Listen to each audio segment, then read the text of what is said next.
नमस्कार सभी को। आप सभी प्यारे विद्यार्थियों को दीक्षम क्लासेस में स्वागत है जी।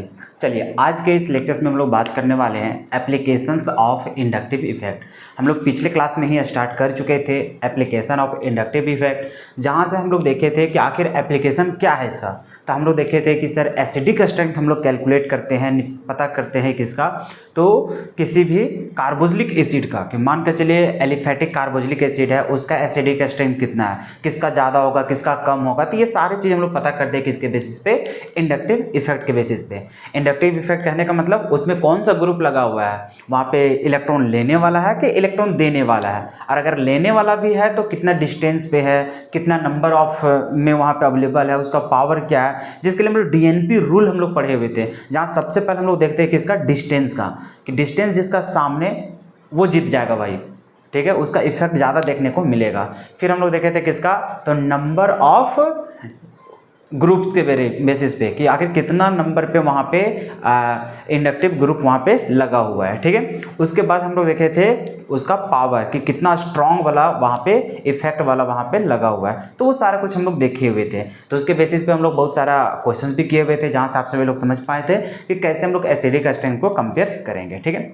तो वो तो हम लोग कार्बोक्सिलिक एसिड के लिए देख लिए थे। उसी प्रकार से अल्कोहल, आप सभी को जान करके हैरानी होगा, हो सकता है बहुत लोग को पता है, बहुत लोगों को नहीं पता है। ये जो भाई कार्बोक्सिलिक एसिड, चलो नाम से ही एसिड आ रहा था तो उसको पहचान लिया कि हाँ वो हम लोग को एसिडिक होता है नेचर में।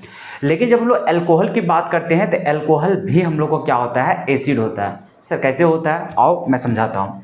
जैसे मान के चलो तुम्हारे सामने ऐसा है, कैसा है, ROH, इसी को हम लोग अल्कोहल बोलते हैं। अब ये अल्कोहल होता क्या है, ये डिसोसिएट होता है और ये बनता है R, मान के चलो यहाँ पे एक कार्बन भी दे देते हैं, या फिर चलो ऐसे ठीक है, ये है RO नेगेटिव में टूट जाता है और ये किस में टूटता है, H प्लस में टूटता है, ठीक है। तो ये जो अल्कोहल होता है ना, ये भी हम लोग को H प्लस यहाँ पे क्या करता है, फर्निश करता है, H प्लस हम लोग को डोनेट करता है।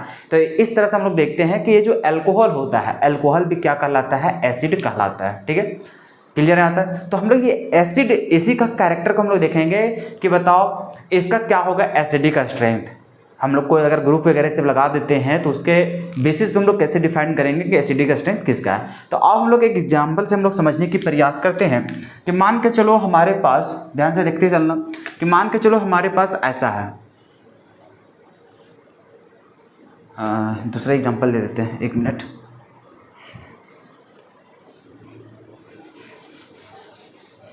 मान के चलो ऐसा है, ठीक है, ये रहा तुम्हारा OH और इधर वही चीज़ दे देते हैं, ठीक है, ये रहा OH। क्लियर है, ये तो समझ में आ गया ना कि अल्कोहल कैसे हम लोग एसिडिक एसिड कहलाता है जो, ठीक है। ये अल्कोहल है, अल्कोहल में लोग टूटता है आयंस में और यहाँ पे H प्लस हम लोग को डोनेट करता है। क्लियर है, यहाँ तक तो क्लियर है ना।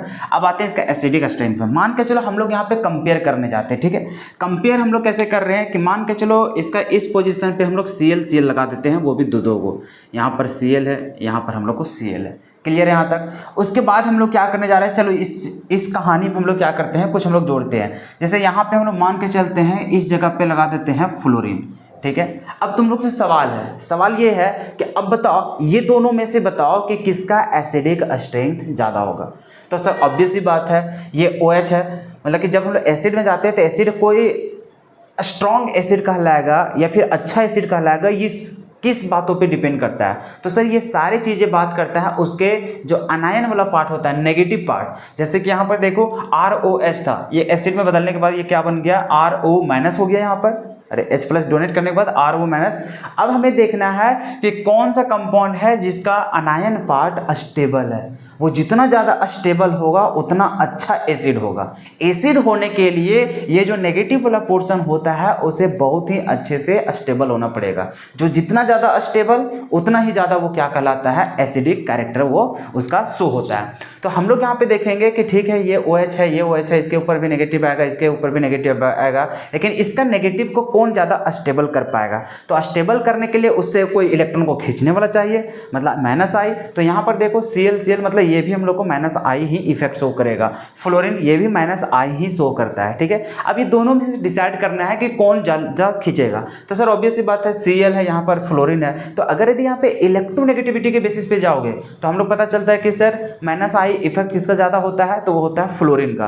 तो देख करके डायरेक्ट इसको जिता मत देना कि ये ज़्यादा खींचेगा। भाई हम लोग को ध्यान से डीएनपी रूल पहले फॉलो करना है, ठीक है। डीएनपी रूल अगर तुम फॉलो नहीं किया इसका मतलब सारा कुछ खत्म हो जाएगा, कभी भी अच्छा से तुम डिफाइन नहीं कर पाओगे किसी का एसिडिक स्ट्रेंथ और नहीं बेसिक स्ट्रेंथ, ठीक है। तो हम लोग यहाँ पे सीखे हुए थे क्या चीज़ सर, डीएनपी रूल। क्या सीखे थे हम लोग सर, हम लोग सीखे थे डीएनपी रूल, जहाँ पे हम लोग पहले डिस्टेंस को देखते हैं, उसके बाद नंबर, उसके बाद पोजीशन।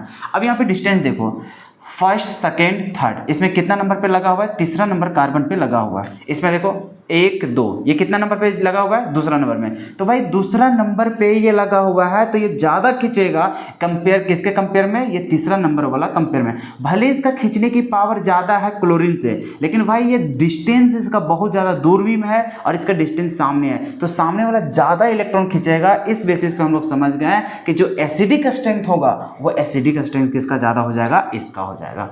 क्लियर है। तो ये हम लोग डीएनपी रूल के अनुसार चलते हैं। अगर मान के चलो डिस्टेंस दोनों के सामने सेम हो जाता तब देखते हैं किसके पास ज़्यादा नंबर ऑफ ग्रुप लगा हुआ है, ठीक है।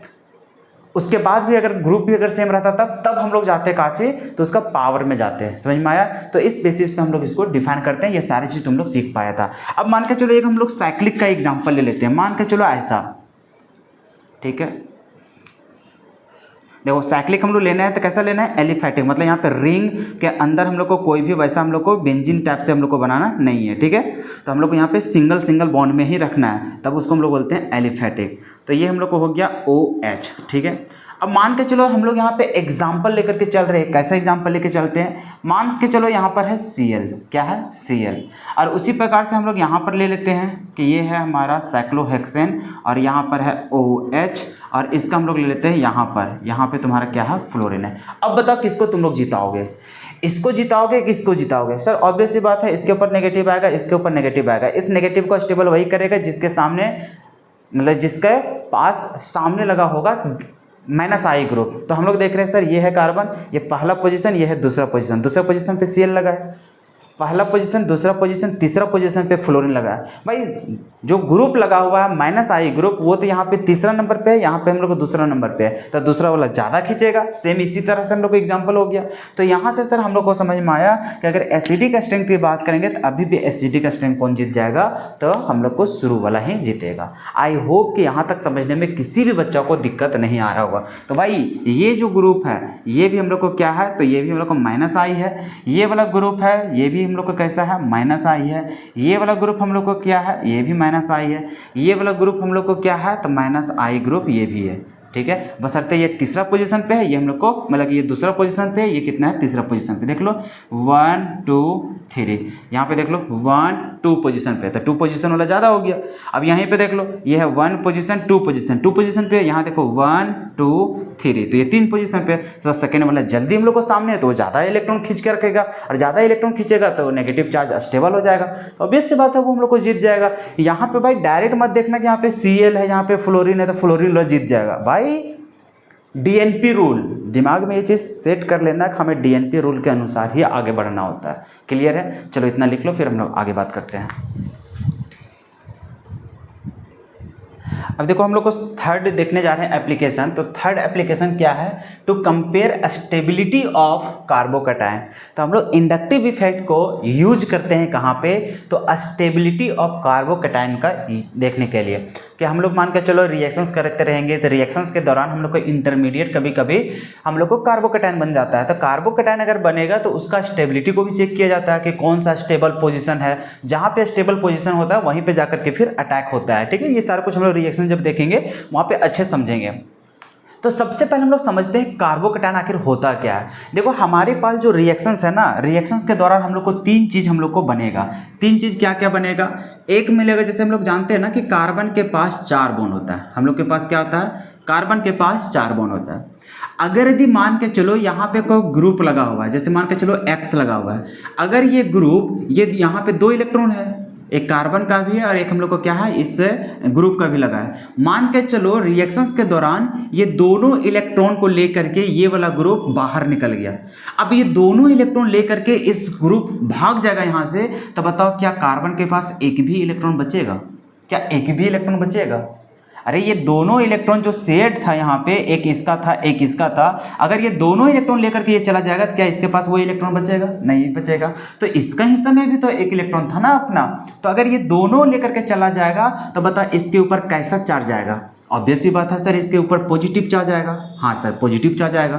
3 बॉन्ड है, अरे एक बॉन्ड खत्म हो गया क्योंकि उसका जो इलेक्ट्रॉन है वो लेकर के चला गया। मतलब इसके पास 4 इलेक्ट्रॉन था, 4 इलेक्ट्रॉन में से कितना बचा है? 3 ही इलेक्ट्रॉन बचा है। तो इसका मतलब इसके पास एक गरीबी हुआ, और गरीबी हुआ भैया तो वो हम लोग को क्या दिखाई देगा? यहाँ पर पॉजिटिव दिखाई देगा। तो कभी भी रिएक्शंस के दौरान हम लोग देखेंगे कि अगर कार्बन के पास पॉजिटिव चार्ज आ गया है, कार्बन के पास पॉजिटिव चार्ज आ गया है, या फिर कार्बन का इलेक्ट्रॉन कोई और लेकर के चला गया है, तो उस तरह का जो कार्बन के ऊपर जो पॉजिटिव चार्ज आता है उस कंपाउंड को बोलेंगे क्या? कार्बोकैटायन। क्या बोलेंगे? कार्बोकैटायन। ये जो स्पीसीज हम लोग को दिखाई दे रहा है कार्बन के ऊपर पॉजिटिव चार्ज, इसको क्या बोलते हैं? कार्बोकैटायन। तो हम लोग यहाँ पे समझ गए सर, इसको हम लोग क्या बोलेंगे? कार्बोकैटायन बोलते हैं। इसको हम लोग क्या बोलते हैं? कार्बोकैटायन बोलते हैं। ठीक है सर। अब दूसरा कंडीशन ये होता है कि मान के चलो तुम्हारे पास carbon carbon carbon carbon 4 bond है, ठीक है। यहाँ पर कोई ग्रुप लगा हुआ है, मान के चलो Y, यहाँ पर 2 इलेक्ट्रॉन है। हाँ सर 2 इलेक्ट्रॉन है। अब यहाँ पे एक ऐसा ग्रुप होता है जो यहाँ से लीव तो हुआ, यहाँ से भागा तो सही, लेकिन वो अपना इलेक्ट्रॉन छोड़ करके भाग गया। क्या हो गया? अपना इलेक्ट्रॉन कार्बन के पास ही छोड़ करके सिर्फ अपने निकल करके वहां पे चला गया।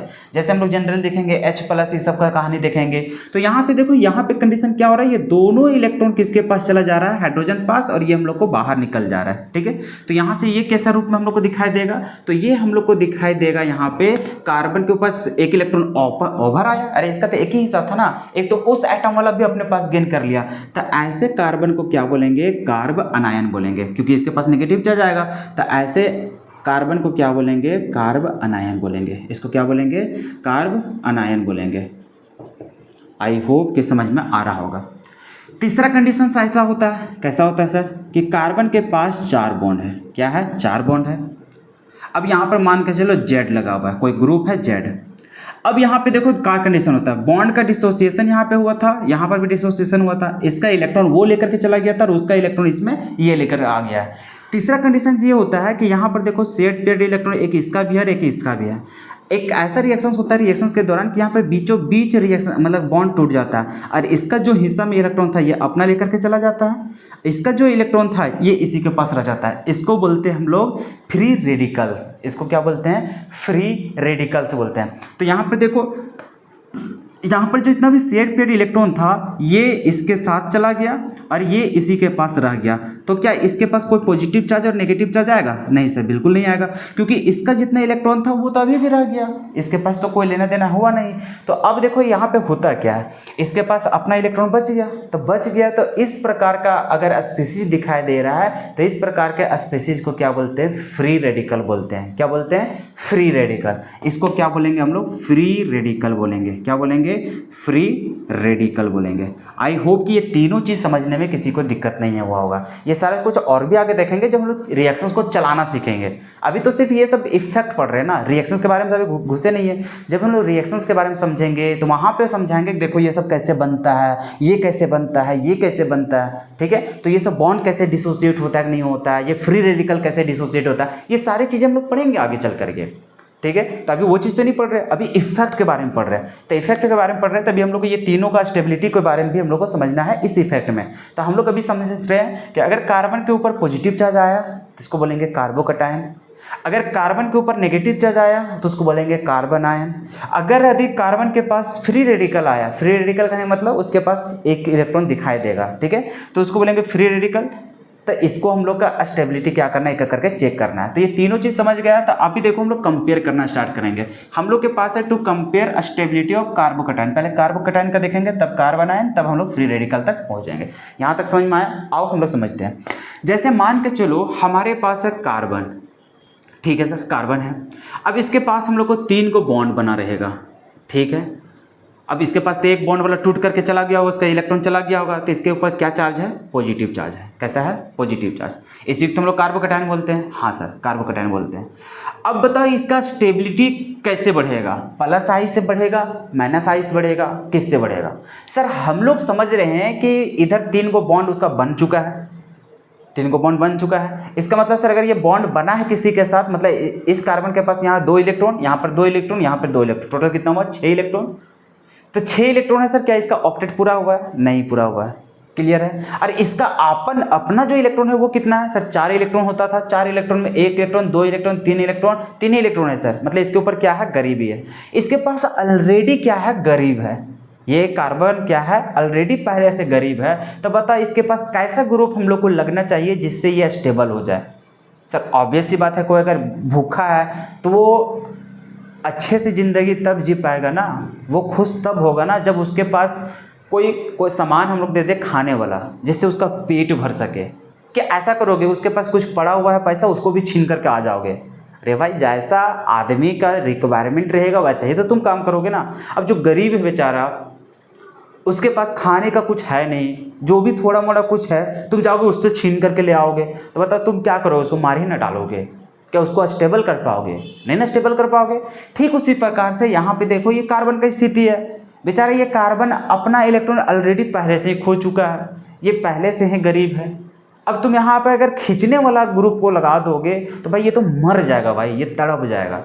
तो इसको खुश करना है हम लोग को, इसको क्या करना है? स्टेबल करना है। स्टेबल कैसे करोगे सर? वैसा ग्रुप को लगा देंगे जो इसको क्या करे, जो कमी है उसको पूरा कर दे। कमी किस चीज़ का? इलेक्ट्रॉन का। ठीक है, तो इलेक्ट्रॉन देने वाला ग्रुप को हम लोग चाहिए। तो बताओ इलेक्ट्रॉन देने वाला कौन कौन सा ग्रुप होता है? तो सर हम लोग बोलेंगे प्लस आई इफेक्ट। क्या होता है? प्लस आई। तो प्लस आई वाला ग्रुप जितना भी होता है उसको लगा देंगे तो इसको भरपूर हम लोग को क्या हो जाएगा? पेट भर जाएगा। अगर यहाँ से माइनस आई लगा देंगे तो भाई वो तो इसको जिंदा मार देगा, पहले से ये गरीब।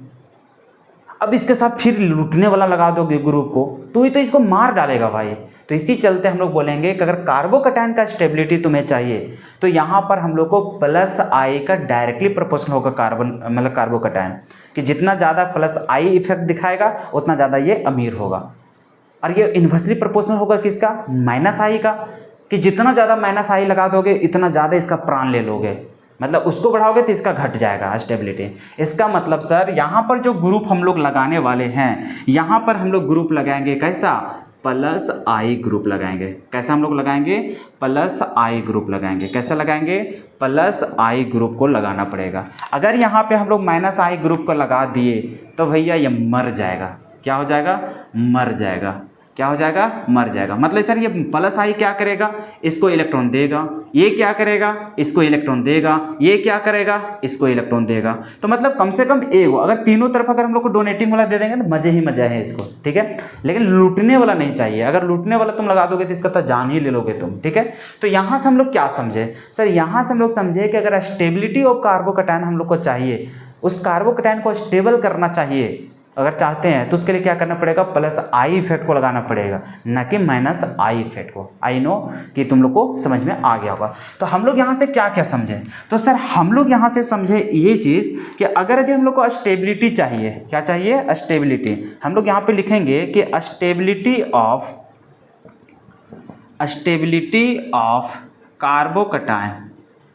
कार्बोकैटायन, जिसको हम लोग ऐसा दिखा रहे हैं C+। ठीक है, तो कार्बोकैटायन का स्टेबिलिटी चाहिए तो ये हम लोग क्या समझ रहे हैं? तो सर यहाँ से हम लोग बोलेंगे कि डायरेक्टली प्रोपोर्शनल हो जाएगा किसका? प्लस आई का, और ये इन्वर्सली प्रोपोर्शनल होगा किसका? माइनस आई का। आई होप कि ये बात अगर यहाँ पे हम लिख दिए तो तुम लोग को समझने में कोई भी दिक्कत नहीं आया होगा। क्या किसी को कोई आपत्ति है क्या यहाँ पे? क्या स्टेबिलिटी ऑफ कार्बोकैटायन ज़्यादा तब होगा जब वहाँ पे प्लस आई इफेक्ट ज़्यादा होगा।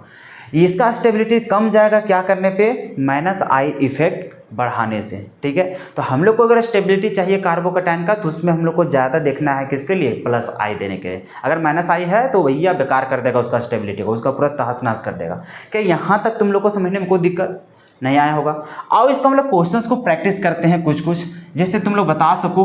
अच्छा ये चीज़ लिख लेना तुम लोग। ठीक है, तो ये हम लोग यहाँ पे समझते हैं कि आखिर क्या क्या कहानी होता है। हालांकि वो कार्बोकैटायन इस सब के बारे में तुम लोग यहाँ पे लिख ही दे रहे हैं। ठीक है, लेकिन फिर भी उसको लिख लेना एक जगह ताकि तुम लोगों को समझ में आ जाए। Free radical, carbon ion, carbocation के लिए अब क्वेश्चंस को हम लोग प्रैक्टिस करते हैं। मान के चलो तुम्हारे सामने हम क्वेश्चंस ऐसा दे देते हैं, ऐसा ही रहने दे चलो, और यहाँ पर तुम्हारे पास क्या है, पॉजिटिव चार्ज लगा हुआ है, ठीक है। इसको मान लेते हैं ए, इसको मान लेते हैं बी, ऐसा है, ऐसा है, ऐसा है, और इसके पास पॉजिटिव चार्ज है।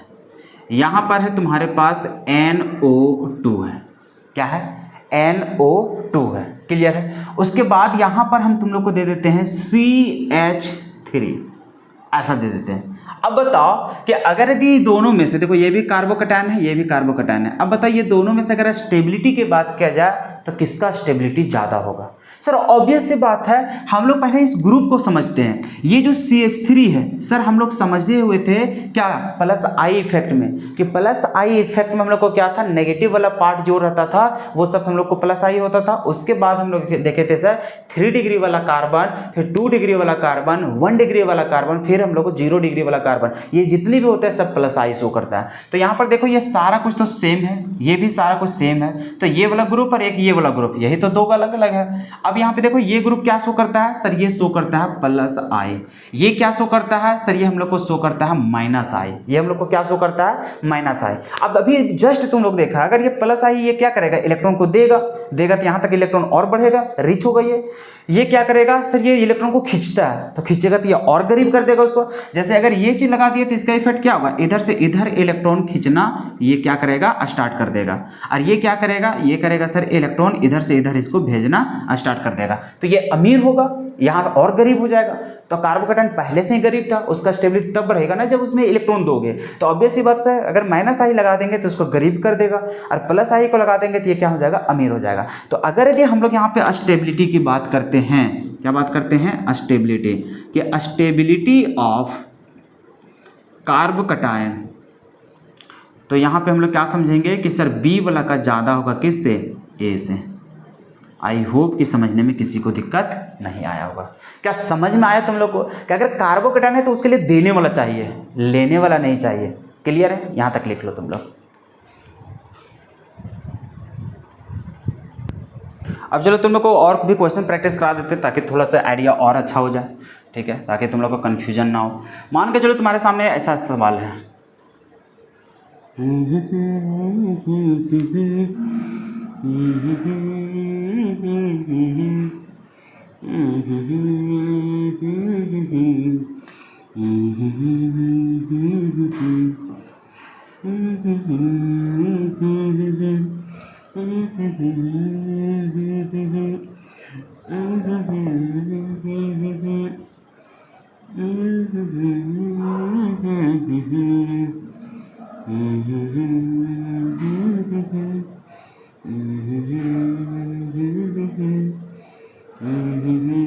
यहाँ क्या दे दे भाई, क्या दे दे, क्या दे दे, क्या दे दे, मान के चलो तुम्हारे सामने ऐसा दे दे, ओके, और एक इधर दे देते हैं ऐसा।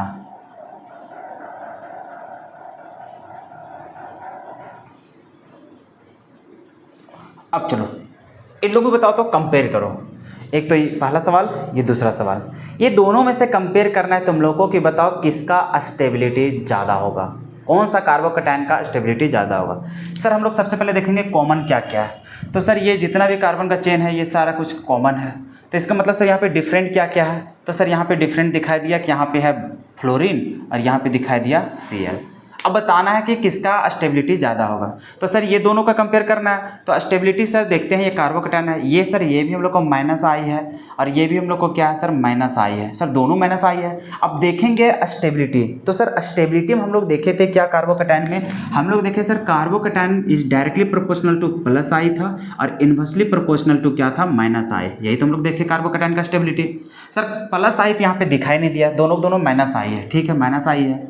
तो सर ये अगर जितना ज़्यादा बढ़ेगा उतना ज़्यादा ये घटेगा, हमें क्या करना है, बढ़ाना है। बढ़ेगा कब सर, ये बढ़ेगा तब जिसका माइनस आई इफेक्ट कम, उसका कार्बोकैटायन का स्टेबिलिटी ज़्यादा।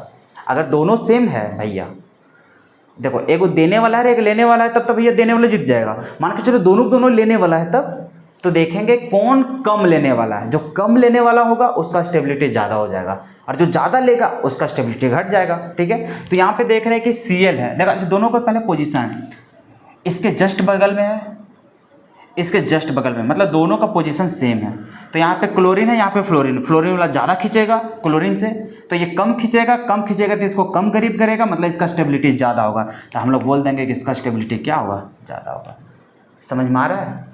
ठीक उसी प्रकार से यहाँ पे देखो, यहाँ से लेकर के यहाँ तक, यहाँ से लेकर के यहाँ तक सब कुछ कॉमन है। बस इस कार्बन के पास 2 को कार्बन लगा हुआ है, इस कार्बन के पास 3 को कार्बन लगा हुआ है। अब बताना है कि इसका स्टेबिलिटी। अब देखो ये भी CH3, ये भी CH3, ये भी CH3, CH3, CH3, मतलब इस कार्बन की बात किया जाए तो ये कार्बन कौन सा डिग्री का, तो ये कार्बन की बात करेंगे ना सर, तो यहाँ पे देखिए सर 2 को कार्बन मिल करके यहाँ पे देगा। यहाँ पर सर इसको बात करेंगे सर, तो यहाँ पे हम लोग को कितना है, 3 को कार्बन का मिल करके दे रहा है। मतलब अगर इस वाला कार्बन का बोलेंगे डिग्री कितना है, तो देखो A कर दो, इधर का बात मत बोलना, इसका इधर की बात कर रहे हैं। ठीक है, तो बोलेंगे A कर दो, 2 कार्बन है, इसका मतलब सर यहाँ पे क्या बोलेंगे सर, ये 2 डिग्री वाला है। यहाँ पे कितना है सर, ये हम लोग को 3 डिग्री वाला है। तो 3 डिग्री वाला अगर ग्रुप यहाँ पे लगा है, यहाँ पे 2 डिग्री वाला लगा है, तो ऑब्वियस सी बात है 3 डिग्री वाला जो कार्बन का चेन होता है वो ज़्यादा इलेक्ट्रॉन प्रोवाइड करेगा। क्यों? क्योंकि सर ये इधर से भी देगा, इधर से भी देगा, इधर से भी देगा, और तीनों मिल करके इसको देगा।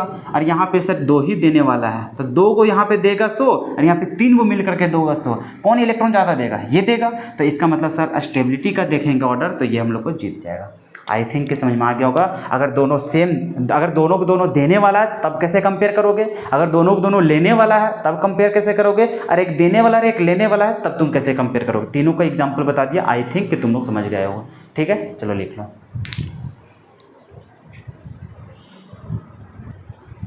अब देखो, अब हम लोग नेक्स्ट चलने जा रहे हैं। ये कितना नंबर हो जाएगा, 4 नंबर।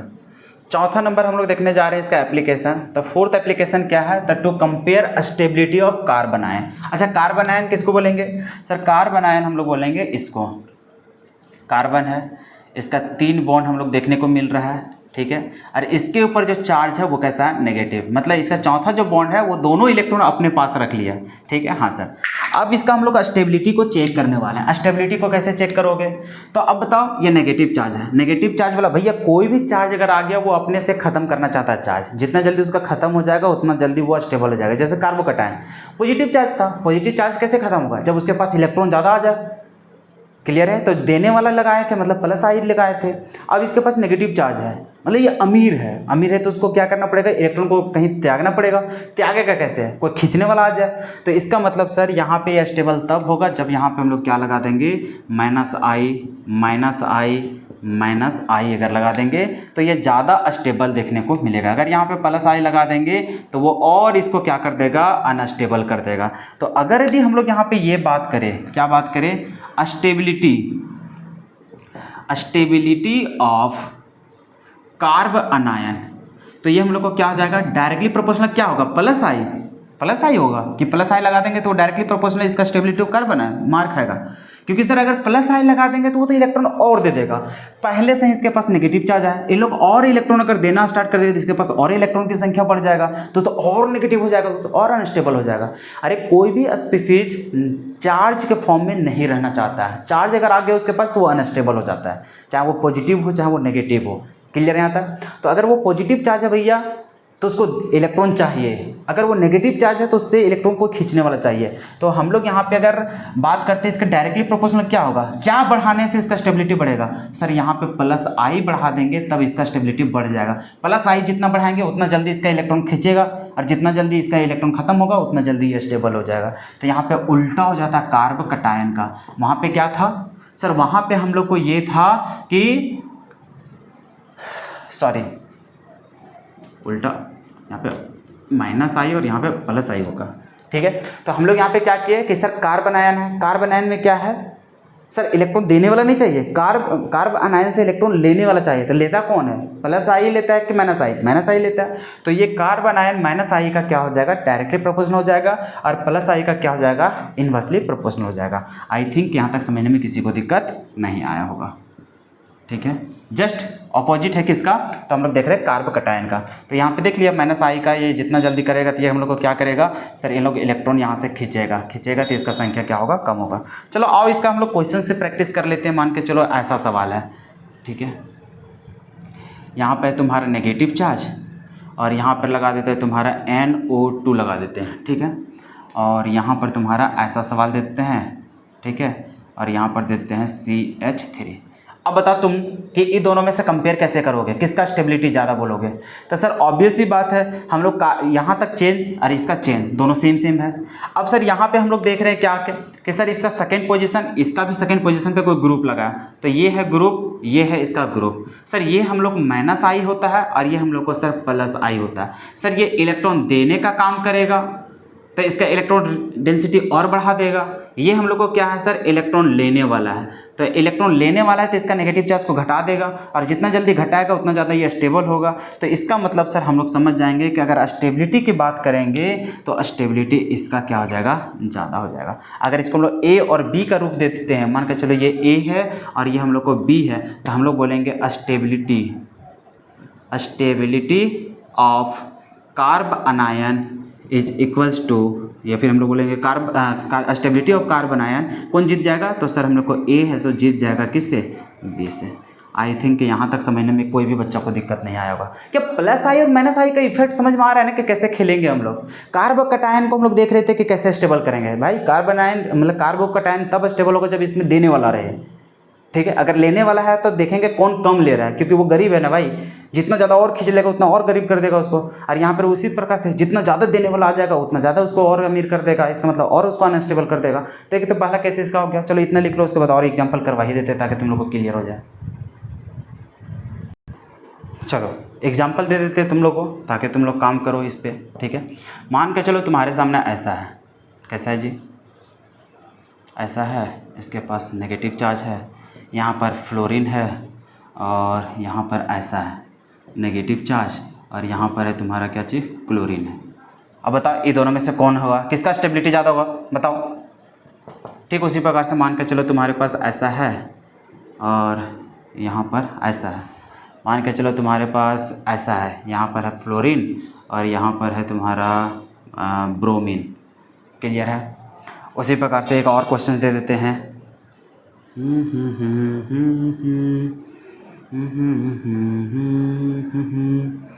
यहाँ पर ऐसा दे देते हैं और यहाँ पर ऐसा दे देते हैं और ये है नेगेटिव चार्ज। अब बताओ सभी में बताओ, ये दोनों है, ये दोनों में बताना है और ये दोनों में बताना है। बताओ किसका स्टेबिलिटी ज़्यादा होगा और किसका कम होगा, जल्दी से बताओ। ये दोनों बताओ भाई। देखना भाई, नेगेटिव नेगेटिव इसके लिए लेने वाला चाहिए। यहाँ पर जो ग्रुप है भाई, ये वाला जो ग्रुप है भाई, दोनों -I है भाई, ठीक है। ये भी पहला पोजीशन, ये भी पहला पोजीशन, सेम नंबर में लगा हुआ है। अब देखेंगे इसका पावर, सर Cl कम खींचेगा या ज़्यादा खींचेगा। ज़्यादा खींचेगा तो इसको ज़्यादा हम लोग को रिड्यूस करेगा, मतलब नेगेटिव चार्ज जल्दी खत्म करेगा, जल्दी खत्म करेगा, ज़्यादा स्टेबल होगा। इसका मतलब ये इसका स्टेबिलिटी क्या हो जाएगा, खत्म हो जाएगा, मतलब ज़्यादा देखने को मिलेगा। यहाँ पर देखते हैं सर, ये है ग्रुप, यहाँ पर ये है ग्रुप सर, ये भी है -I सर, ये भी है सर -I, ठीक है। अब देखो ये नेगेटिव वाला में पहला दूसरा, ये दूसरा पोजीशन पे है और ये कितना पोजीशन पे है, पहला पोजीशन पे है। तो जितना ज़्यादा सामने उतना जल्दी उसको खींचेगा। समझ में आ रहा है। भले इसका पावर ज़्यादा है ब्रोमीन से, लेकिन भाई ये दूर लगा हुआ है और ये सामने लगा हुआ है, सामने वाला ज़्यादा खींचेगा, ठीक है। तो इस प्रकार से हम लोग देख रहे हैं कि ब्रोमीन ज़्यादा खींचेगा तो इसका स्टेबिलिटी ज़्यादा बढ़ा देगा। क्लियर है। कोई इसको किया था का, इसको किया होगा तो चला गया होगा तुम, ठीक है। अब सीख लो भाई, गलती मत करना ये सब चीज़, ठीक है। ये दोनों में बताओ सर, यहाँ पे देख रहे हैं कि यहाँ पे A को कार्बन देने वाला है, यहाँ पर सर दो को कार्बन देने वाला है। तो ये लोग क्या करेगा सर, इसका ये भी क्या है हम लोग को +I है, ये भी हम लोग को +I है, ये भी हम लोग को +I है। तो यहाँ पे दो को +I है और यहाँ पे A को +I है। तो सर ये दो को मिल करके इलेक्ट्रॉन को इसको बढ़ा देगा और इसको एक को मिल करके बढ़ाएगा। तो भैया दो को बढ़ा देगा तो इसका संख्या और बढ़ा देगा और ज़्यादा नेगेटिव हो जाएगा तो उसको और अनस्टेबल कर देगा। यहाँ पे कम से कम एक देने वाला है, तो देने वाला कम है तो चलो इसको कम ही अमीर करेगा और ज़्यादा। तो इसका मतलब ये स्टेबिलिटी इसका क्या हो जाएगा, ज़्यादा। क्यों? क्योंकि इसके पास नेगेटिव का चार्ज को और ज़्यादा बढ़ाने वाला एक है और इसके पास दो को मिल करके नेगेटिव चार्ज बढ़ाएगा तो इसके पास ज़्यादा बढ़ जाएगा।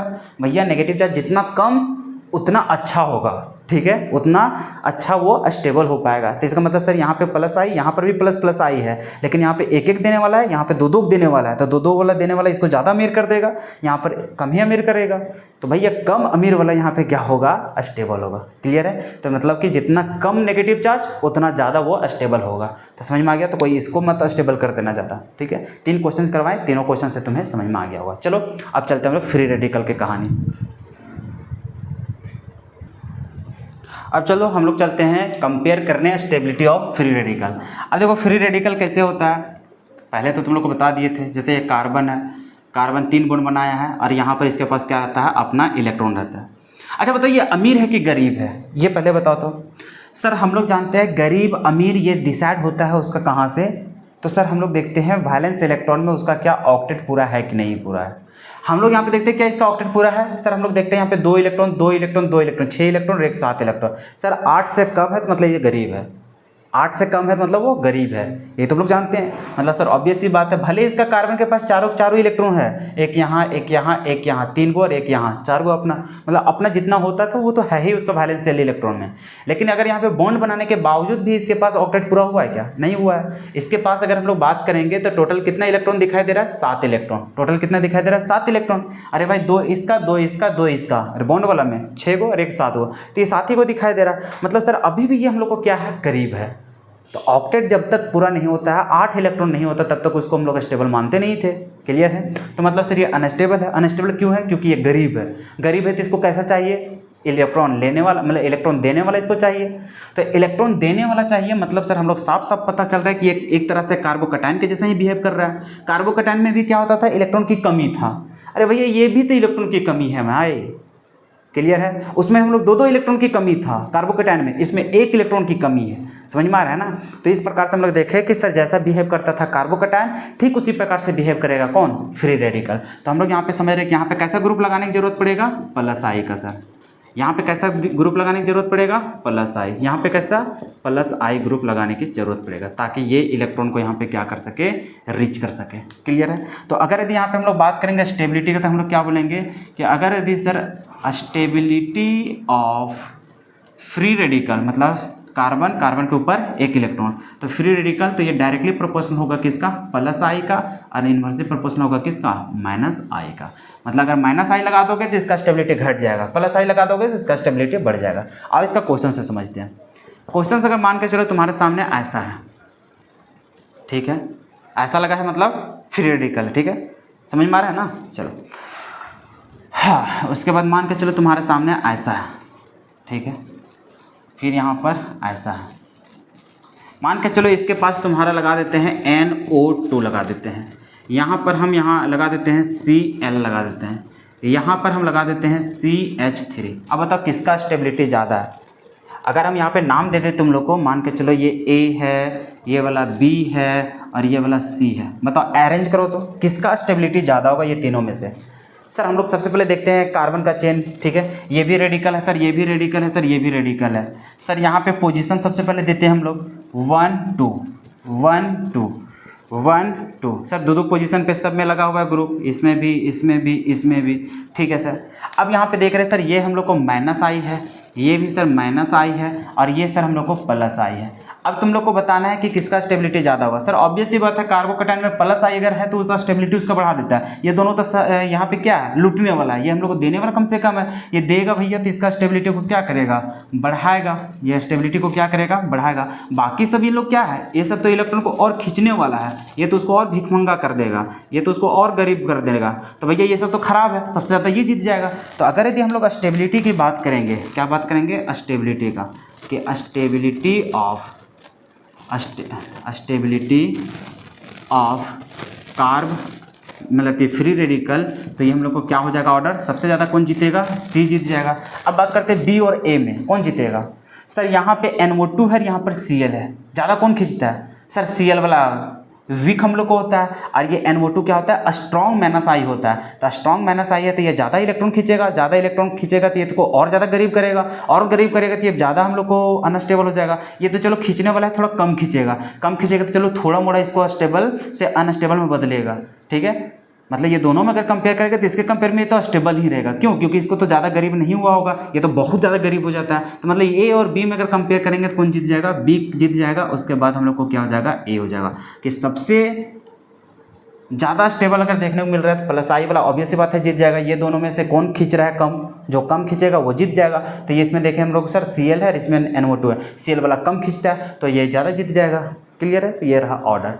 तो आई थिंक कि जितना कुछ अभी तक समझाएं, यहाँ तक समझने में किसी भी बच्चा को एक पॉइंट में भी दिक्कत नहीं आया होगा, चाहे वो कार्बोकैटायन हो, कार्बन आयन हो, चाहे वो फ्री रेडिकल हो। क्या कंपैरिजन करने आ रहा है प्लस आई माइनस आई का? क्या इंडक्टिव इफेक्ट लगा हुआ रहेगा तो यहाँ से तुम पहचान पाओगे ना कि कौन सा कंपाउंड तुम्हारे लिए स्टेबल है, कौन वाला अनस्टेबल है। क्योंकि भैया अगर ये सब चीज़ नहीं पहचानना आएगा तो जब हम बताएंगे पहला chapter halo alkane hello Erin, वहीं से तुम फंसना स्टार्ट कर जाओगे। ठीक है? और ये सब अगर थोड़ा थोड़ा दिमाग में घुसा हुआ है तो उस समय जब बताएंगे तुम लोग फील कर पाओगे कि अच्छा प्रोडक्ट यही क्यों बनेगा। क्योंकि एक रिएक्शन का 2-3 प्रोडक्ट बनेगा, एक रिएक्शंस का 2-3 प्रोडक्ट बनेगा। अब वो 2-3 में जो स्टेबल सबसे ज़्यादा होगा ना, वो स्टेबल प्रोडक्ट को हम लोग को लेकर चलना पड़ेगा। ऐसा नहीं कि हर प्रोडक्ट हम लोग लेकर के चलेंगे, ऐसा नहीं। जो ज़्यादा अमाउंट में बनेगा उसी चीज़ को हम लोग लेकर के चलेंगे, और ज़्यादा अमाउंट वो बनेगा जो ज़्यादा स्टेबल होगा। समझ में आ रहा है? तो ये सारा कुछ फाइंड आउट करने के लिए हम लोग को ये सब चीज़ पढ़ना पड़ेगा। ठीक है? तो अगर यही सब चीज़ नहीं आएगा तो वहाँ कैसे पता कर पाओगे कौन सा प्रोडक्ट ज़्यादा मेजर प्रोडक्ट होगा, कौन स्टेबल है कि कौन अनस्टेबल है, ये सब कैसे पता कर पाओगे? तो इसी चलते ये सब इफेक्ट का इतना सारा एग्जांपल भी दे करके बता रहे ताकि तुम लोग को दिमाग में घुस सके कि अच्छा अगर कार्बोकैटायन है तो उसमें कैसे रहेगा, फ्री रेडिकल में क्या कहानी रहेगा, कार्बन आयन में कैसा रहेगा, क्योंकि ये तीनों चीज़ आएगा वहाँ पे भाई। ठीक है? तो आई होप कि तुम लोग समझ पा रहे होगा अच्छे से। चलो लिख लो इसे। अब देखो हम लोग छठा एप्लीकेशन पे चल रहे हैं इंडक्टिव इफेक्ट का। अभी तक हम लोग क्या क्या देखे? सबसे पहले एसिडिक स्ट्रेंथ को हम लोग पहचानना सीखे थे। किसके किसके लिए? कार्बोक्सिलिक एसिड के लिए एसिडिक स्ट्रेंथ कंपेयर करने के लिए हम लोग को आते रहता है। ठीक है? जो हम लोग का यूज होगा। उसके बाद हम लोग क्या देखे? अल्कोहल का एसिडिक स्ट्रेंथ हम लोग देखे। तीसरा क्या देखे? कार्बोकैटायन का स्टेबिलिटी देखे। फिर हम लोग देखे कार्बन आयन का, फिर देखे फ्री रेडिकल का। अब वहाँ तक हम लोग समझने के बाद अब हम लोग आते हैं बेसिक स्ट्रेंथ में। ठीक है? एसिडिक देख लिए, carbocation, carbon ion, free radical, इन लोग का स्टेबिलिटी भी देख लिए। अब हम लोग देखने जा रहे हैं बेसिक स्ट्रेंथ, मतलब कौन किसका बेसिक नेचर ज़्यादा होगा। ठीक है? अब सबसे पहले देखो जैसे एसिड क्या होता है, तो एसिड के लिए हम लोग समझे थे कि जो H+ देता है, क्या देता है? H+ देता है। क्या करता है? H+ देता है। अब वहाँ पे हम लोग देख रहे थे बेसिक का, अब देखने जा रहे हैं बेसिक का कैसे कहानी देखोगे। सर बेसिक में क्या OH- देता है? भाई यहाँ पे वो कंडीशन मत चलना, OH- में मत चलना। बेसिक यहाँ पे हम लोग चलते हैं तो यहाँ पे लेविस डॉट स्ट्रक्चर से सब जब पढ़ा था, अरे पढ़ा था ना, लेविस डॉट स्ट्रक्चर से सब देखा है ना वो सारा कुछ, तो वहाँ से इलेक्ट्रॉन वगैरह सब सारा कुछ दर्शाया जाता है। ठीक उसी तरह से हम लोग पढ़े हैं लेविस के according Lewis acid and Lewis base. Lewis acid, acid उसको बोलते हैं जो लोन पेयर को एक्सेप्ट करता है। बेस किसको बोलते हैं? बेस बोलते हैं जो लोन पेयर डोनेट करता है। तो यहाँ पर हम लोग OH का कहानी नहीं चलने वाला है। एसिड में चलो वहाँ पे H+ के अकॉर्डिंग चले, यहाँ पर जब बेस चलोगे तो बेस में OH- के बेसिस पे मत चलना यहाँ पर, क्योंकि OH तुम्हें दिखाई नहीं देगा यहाँ पर। ठीक है? रिएक्शंस में तो यहाँ पर जब हम लोग बात करेंगे बेस किसको बोलेंगे, देखो बेस OH भी आएगा, समझ में आ रहा है ना। जैसे एसिड, एसिड में देखो हम लोग को जब डिफाइन कर रहे हैं ना एसिड और बेस का कहानी, तो एसिड और बेस में देखो भाई हम लोग को दोनों कहानी को ध्यान में रखना पड़ेगा। ठीक है? तो हम लोग देखें कि H+ डोनेट करता है, एसिड कहलाता है। भाई लोन पेयर को जो एक्सेप्ट करेगा वो भी हम लोग को कहलाएगा एसिड। दो कहानी हो गया। बेस के लिए कहानी देखो, जो OH- देगा, अगर जिसके पास OH- है भैया वो हम लोग को क्या कहलाएगा? बेस कहलाएगा। समझ में आ रहा है ना। ठीक उसी प्रकार से जो लोन पेयर को देगा, हम लोग यहाँ पे लोन पेयर के बेसिस पे समझेंगे। किसके बेसिस पे? Lone pair. लोन पेयर लेना एसिड, लोन पेयर देना बेस कहलाएगा। आई होप ये समझ में आ रहा होगा। जैसे फर्स्ट लेक्चर जिसमें हम डिफाइन किए हुए थे वहाँ पे तुम लोग को ये एग्जाम्पल दिए हुए थे, याद होगा तो देखो नोट्स में भी तुम्हारे पास होगा। जैसे हम तुम लोग को बोले थे देखो ये NH3, इसके पास क्या होता है? लोन पेयर होता है। यहाँ पर हम लोग बात करते हैं BF3 का। ठीक है? ये हम लोग ब्रोमीन के पास क्या होता है, ऑक्टेट पूरा नहीं होता है, क्योंकि 3 दूना 6 ही इलेक्ट्रॉन होता है इसके पास, ऑक्टेट पूरा नहीं होता है। ऑक्टेट नहीं पूरा होता है तो इसके पास वैकेंट ऑर्बिटल होता है जो कि गरीब होता है इसके पास। तो इसका नेचर क्या होता है, इसके पास लोन पेयर है, ये इसको क्या कर देता है, इलेक्ट्रॉन को दे देता है। तो लोन पेयर ये क्या किया, एक्सेप्ट किया, तो ये कहलाएगा एसिड। ये हम लोग को क्या कहलाएगा, एसिड। ये लोन पेयर दिया है, तो जो लोन पेयर देता है उसको हम लोग क्या बोलते हैं, बेस कहते हैं। तो इस प्रकार से बेस का हम लोग एग्जांपल लेंगे तो बहुत सारा हो जाता है, जैसे OH- हो गया। फिर हम लोग बात करेंगे H2O का भी अगर बात करेंगे भैया, तो ये भी हम लोग को बेसिक नेचर होगा, क्योंकि ये भी हम लोग को दे रहा है, समझ रहा है। उसी प्रकार से हम लोग NH3 का बात करेंगे तो इसके पास भी हम लोग को क्या है, लोन पेयर देने वाला है। तो मतलब जिसके पास हम लोग को क्या रहेगा, लोन पेयर देने वाला चीज रहेगा, वो सारे क्या कहलाएंगे, बेस कहलाएंगे। क्या कहलाएंगे, बेस कहलाएंगे। तो अभी जो हम लोग बेस के बारे में पढ़ रहे हैं वो किसका पढ़ने जा रहे हैं, अमीन का। किसका, अमीन का, जो अमोनिया से मिलकर के बना है। जैसे अमोनिया में देखो क्या कहानी होता है, अगर ये हम लोग को बात करते हैं NH3, इसके पास अभी लोन पेयर है वो, तो यहाँ पे इसको हम लोग बोलते हैं अमोनिया। इसको हम लोग क्या बोलते हैं, अमोनिया। क्या बोलते हैं, अमोनिया। क्लियर है।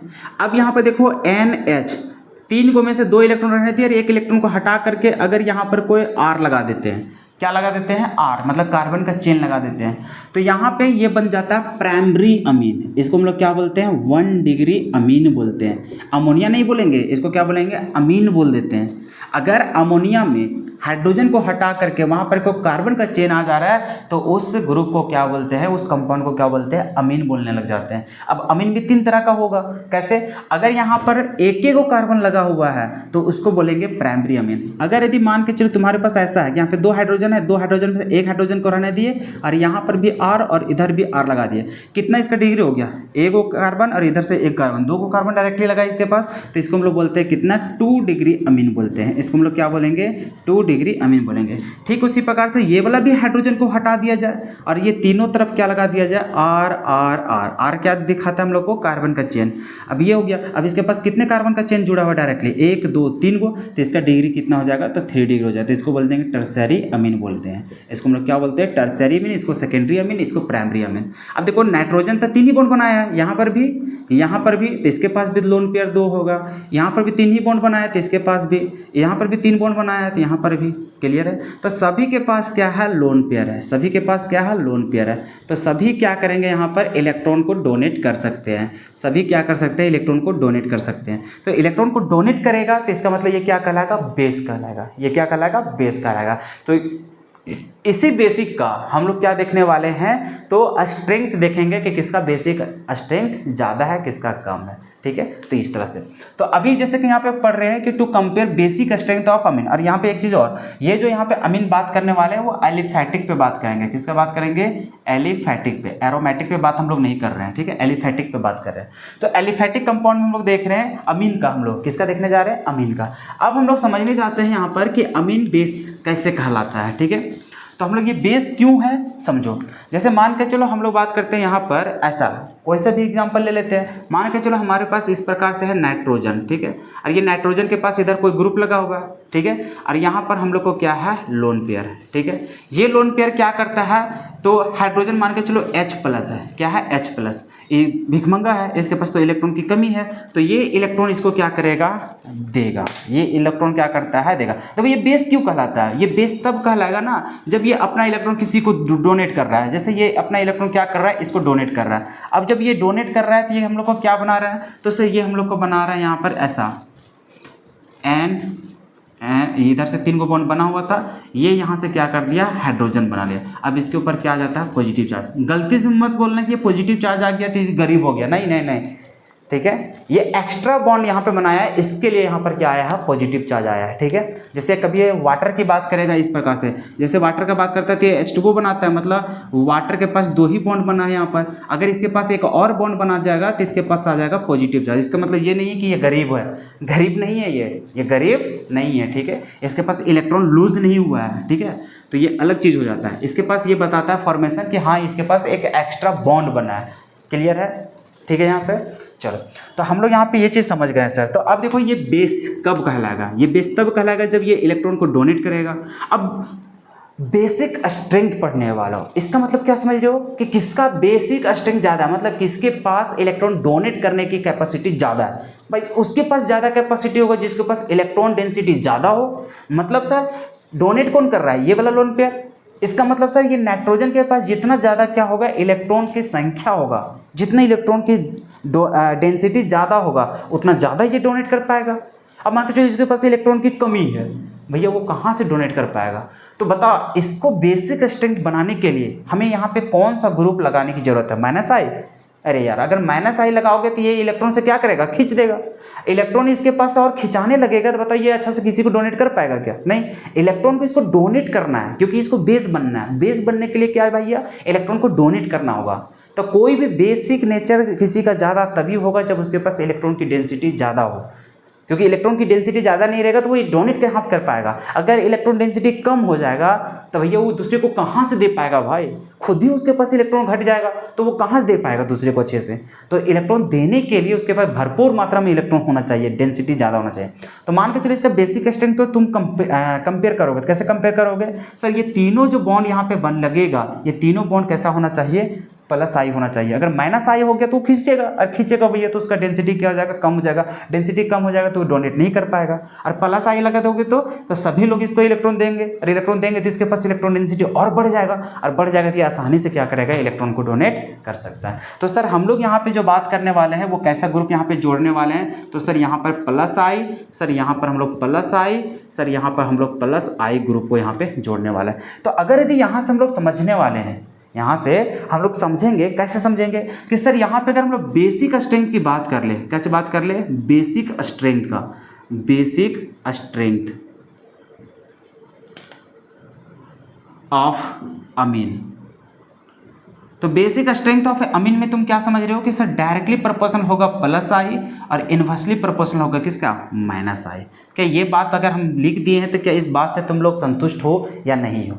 सर हम लोग आसानी से समझ पा रहे हैं सर, कैसे कि सर बेसिक स्ट्रेंथ अमीन का तभी ज़्यादा होगा जब इसके पास इलेक्ट्रॉन की डेंसिटी बढ़ जाए। इलेक्ट्रॉन की डेंसिटी बढ़ाने के लिए हम लोग को प्लस आई ग्रुप भी उसके साथ जुड़ा हुआ रहना चाहिए। तो इसी चलते सर प्लस आई जितना ज़्यादा रहेगा उतना ज़्यादा अमीन का डेंसिटी बढ़ेगा, उतना ज़्यादा उसका क्या हो जाएगा, स्ट्रेंथ भी क्या होगा, बढ़ेगा। सर जितना ज़्यादा हम लोग को पावर माइनस आई हो जाएगा, सर इलेक्ट्रॉन खींच लेगा तो इसके पास क्या होगा, इलेक्ट्रॉन डेंसिटी घट जाएगा तो उसका बेसिक स्ट्रेंथ भी क्या हो जाएगा, घट जाएगा। तो इसका मतलब सर माइनस आई अगर बढ़ाओगे तो उसका बेसिक स्ट्रेंथ घट जाएगा, अगर प्लस आई बढ़ाओगे तो उसका बेसिक स्ट्रेंथ बढ़ जाएगा।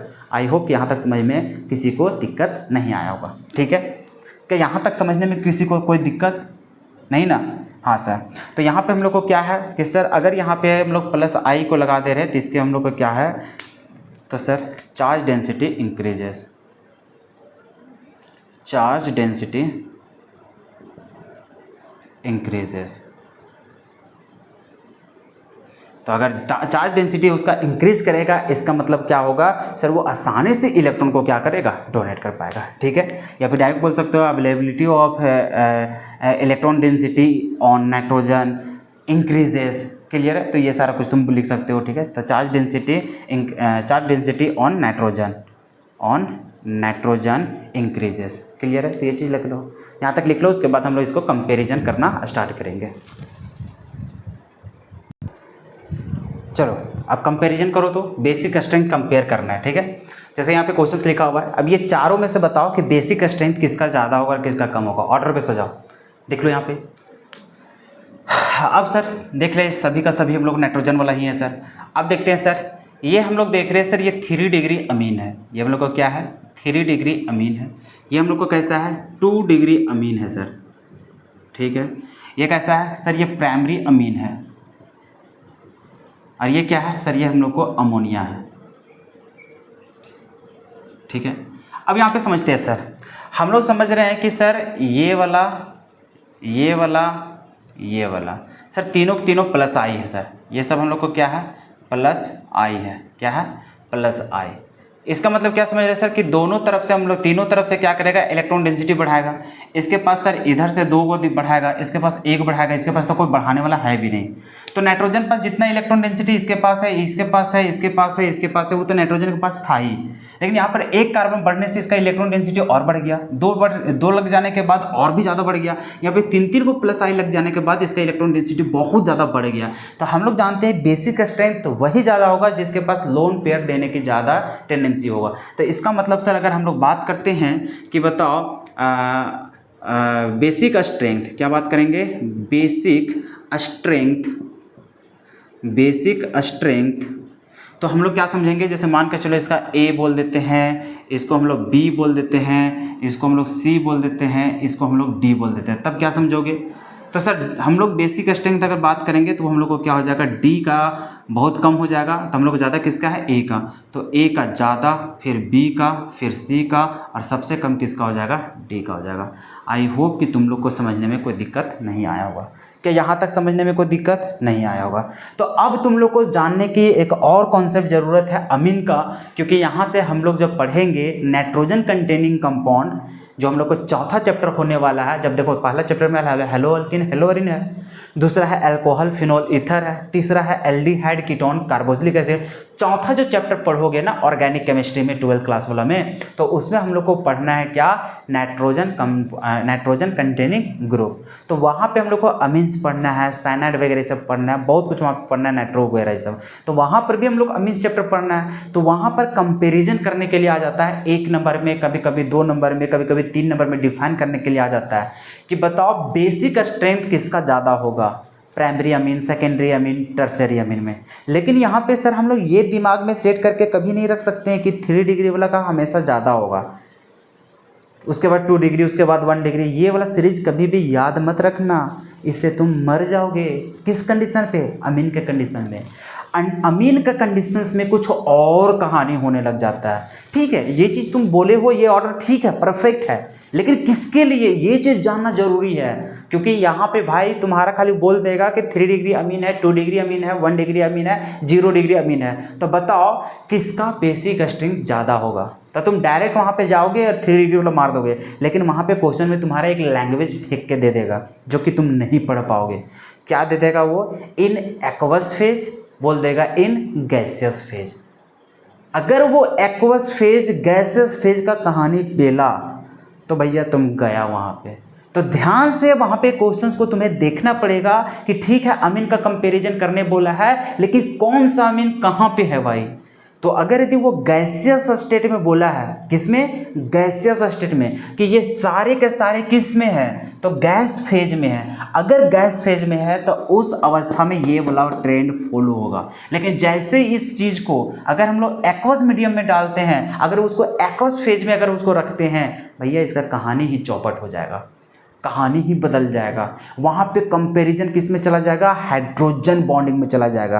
किस में चला जाएगा, हाइड्रोजन बॉन्डिंग में। और जहाँ हाइड्रोजन बॉन्डिंग का कंसेप्ट आया, सारा कुछ तहस नहस करने लग जाता है। तो जो कॉन्सेप्ट अभी पढ़े हो ना, वो कॉन्सेप्ट पूरा ख़त्म हो जाता है। ऐसा किस कंडीशन पे तुम्हें बोल रहे हैं, अमीन के केस में। किस में बोल रहे हैं, अमीन के केस में। अमीन के केस में 2 कहानी बोलता है, बोल देता है एक्वस फेज, बोल देता है वो गैसियस फेज। अगर यदि वो गैसियस फेज की बात करेगा तो यही ट्रेंड होगा, कौन सा, 3 डिग्री, 2 डिग्री, 1 डिग्री, 0 डिग्री। तो ये जो हम लोग कॉन्सेप्ट पढ़े हैं, ये कॉन्सेप्ट कहाँ पे पढ़े हैं, तो इन गैसियस फेज। ये कहाँ है, तो इन गैसियस फेज। ठीक है, तो अगर यदि वो गैसेस फेज की बात करेगा तो उस अवस्था में हम लोग को यही वाला ट्रेंड को फॉलो करेंगे। अदरवाइज जैसे वो एक्वस फेज बोल देगा, कहानी पूरा चौपट हो जाएगा। अब क्या होता है गैस एक्वस फेज में, उसकी कहानी बढ़ते हैं। ठीक है, ताकि अभी हम लोग सीख लेंगे। तो जिस समय हम लोग फिर नाइट्रोजन कंटेनिंग कंपाउंड जब हम लोग पढ़ेंगे ना चैप्टर, तो उस समय फिर ये टॉपिक जब बताया जाएगा, वहाँ पे फिर डिस्क्राइब करेंगे कि क्या हो रहा है कि नहीं हो रहा है। तो वहाँ पे और बेटर तरीके से तुम लोग फील कर पाओगे। ठीक है, तो अभी भी हम लोग समझ लेते हैं, फिर वहाँ पे पढ़ेंगे तो वहाँ पर तो हम लोग पढ़ेंगे ही पढ़ेंगे। ठीक है, तो एक बार यहाँ पर हम डिस्क्राइब कर देते हैं ताकि तुम लोग को दिमाग में ये बैठ जाए कि अच्छा एक्वस फेज में क्या कहानी होता है। ठीक है, तो इसको पहले लिख लो। ये होता है हम लोग को किस फेज में, गैसियस फेज में। ये चीज़ ध्यान से रखना तुम लोग। अब देखो कहानी समझो। ठीक है, थोड़ा सा पेशेंस रखना। आराम से समझो, सारा कुछ एक एक बात समझ में आ जाएगा मेरे भाई। अभी समझ जाओगे ना, तो उस समय जब चैप्टर पढ़ाते रहे तुम लोग इतना इन्जॉय से समझोगे इस चीज़ को, क्या ही बताएं। समझो यहाँ पे जैसे हम लोग को देखो प्राइमरी सेकेंडरी टर्शियरी अमीन लिख दिए, ठीक है। देखो प्राइमरी अमीन में यहाँ पे एक एक कार्बन लगा हुआ है। अरे 1 डिग्री, प्राइमरी मतलब 1 डिग्री, सेकेंडरी मतलब 2 डिग्री, टर्शियरी मतलब 3 डिग्री। अरे ये सब जानते हो ना, दे देंगे। हाँ, पहला चैप्टर में समझाएं, मतलब IUPAC नोमेनक्लेचर जिसमें समझा रहे थे, उसमें सारा कुछ तुम लोग डिस्क्राइब कर चुके हैं, प्राइमरी सेकेंडरी टर्शियरी, पिट जाओगे तुम हमसे, ठीक है। तो यहाँ पे समझ में आ गया कि सर प्राइमरी अमीन क्या होता है, सेकेंडरी अमीन क्या होता है, टर्शियरी अमीन क्या होता है, ये सब जानते हैं सर। 1 को कार्बन लगा है, इसमें 2 को कार्बन लगा है, इसमें 3 को कार्बन लगा है, मतलब 3 को कार्बन का चेन इसमें लगा हुआ है, ठीक है, नाइट्रोजन के साथ। तो अब देखो यहाँ पे अगर हाइड्रोजन के साथ ये अपना लोन पेयर को डोनेट करेगा तो देखो हम लोग को क्या बनेगा। तो सर ये हम लोग को बनेगा क्या चीज़, तो ये बनेगा RN। देखो इसके पास 2 को हाइड्रोजन था, अभी ये भी जुड़ जाएगा, कितना हाइड्रोजन बन जाएगा, 3 को हाइड्रोजन जुड़ेगा। तो इधर हाइड्रोजन और इधर भी हम लोग को हाइड्रोजन, और इसके ऊपर कैसा चार्ज होता है, पॉजिटिव चार्ज आता है, ठीक है, क्योंकि ये 4 बॉन्ड बना लिया। ठीक उसी प्रकार से यहाँ पे बात करते हैं, जब यहाँ पे 2 को कार्बन लगा हुआ है तो यहाँ पे देखो कैसे लिखोगे, नाइट्रोजन, इसके पास कार्बन जुड़ा हुआ है, जोड़ दिया यहाँ पे। इसके पास एक हाइड्रोजन था, ठीक है, हाइड्रोजन था। अब एक हाइड्रोजन और इसके साथ जुड़ जाएगा, बेसिक अरे होगा ना लोन पेयर डोनेट करने के बाद, तो हम लोग को ये चीज़ बन जाएगा सर, ठीक है। उसके बाद देखो इसका कहानी क्या होगा, इसके पास भी आ जाएगा पॉजिटिव चार्ज। इसके पास देखो तीनों हम लोग को क्या है, कार्बन जुड़ा हुआ है, इधर कार्बन जुड़ा हुआ है। अब इसके ये लोन पेयर इस हाइड्रोजन को मतलब कि डोनेट कर रहा है, इसका मतलब इसके साथ कौन जुड़ रहा है, हाइड्रोजन जुड़ रहा है। इसके पास आ गया पॉजिटिव चार्ज, ठीक है। देखो कहानी क्या होता है, कहानी यही हो रहा था कि हम लोग यहीं से समझ गए थे सर कि बेसिक स्ट्रेंथ की बात करते थे जब गैसियस स्टेट में, तो वहाँ पे जितना ज़्यादा इलेक्ट्रॉन की डेंसिटी उसको बढ़ा देगा इस कहानी में, उतना जल्दी इसको हम लोग को क्या करेगा, उतना जल्दी इलेक्ट्रॉन डोनेट कर पाएगा, तो उसको वहीं पे निपटा दिए थे। लेकिन जब हम लोग बात करते हैं एक्वस मीडियम में, जब पानी में ये सब कहानी बोलते हैं, तब देखो क्या होता है, तो हम लोग यहाँ से उसको डिसाइड नहीं करते हैं। डिसाइड तब करते हैं कि अगर वो हम लोग H+ डोनेट किया, मतलब जब वो लोन पेयर डोनेट किया कहाँ पे, हाइड्रेशन में, मतलब कि कहाँ पे, एक्वस मीडियम में अगर उसको क्या किया, अपना लोन पेयर डोनेट किया, तो उस स्थिति में क्या होता है, तो सॉल्वेशन वहाँ पे होना स्टार्ट हो जाता है। सॉल्वेशन कहने का मतलब हाइड्रोजन बॉन्डिंग बनना स्टार्ट हो जाता है पानी में, जब उसका कंपाउंड बन जाता है उसके बाद। जैसे कि यहाँ पे देखो हम लोग जब गैसियस स्टेट में बात करते हैं उसको यहीं से हम लोग डिफाइन कर लेते हैं कि कौन कितना ज़्यादा डोनेट करेगा।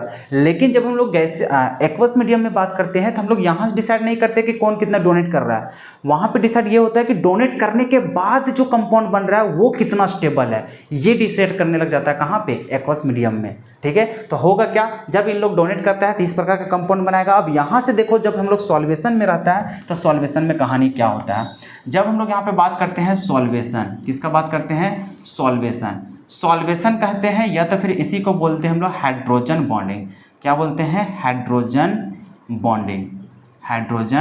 बॉन्डिंग, ठीक है। तो जब हम लोग हाइड्रोजन बॉन्डिंग की बात करते हैं कितना बना रहा है, तो तुम लोग देखो यहाँ पे कहानी क्या होता है। यहाँ पे जब हम लोग को वाटर रहेगा, ठीक है, क्या रहेगा, वाटर, इस प्रकार से। तो देखो यहाँ पे क्या क्या कहानी हम लोग को देखने को मिल रहा है। तो सर यहाँ पे वाटर है तो ये इसके साथ हम लोग को क्या कर लेगा, लोन पेयर, मतलब कि देखो ये हाइड्रोजन इधर भी मोर इलेक्ट्रोनेगेटिव और इधर भी मोर इलेक्ट्रोनेगेटिव के बीच में आया तो यहाँ पे हाइड्रोजन बॉन्ड बना लेगा। इधर सर हम लोग को OH2, तो यहाँ पर भी ये क्या करेगा, हाइड्रोजन बॉन्ड बना लेगा। यहाँ पर भी हम लोग बात करते हैं OH2 वाटर, तो यहाँ से भी ये हम लोग को क्या कर रहा है, हाइड्रोजन बॉन्ड बना रहा है। मतलब इस पे बात करते हैं जब प्राइमरी अमीन क्या, तो यहाँ पे कितना हाइड्रोजन बॉन्डिंग यहाँ पे बनाता है, 3 को हाइड्रोजन बॉन्डिंग बनाता है।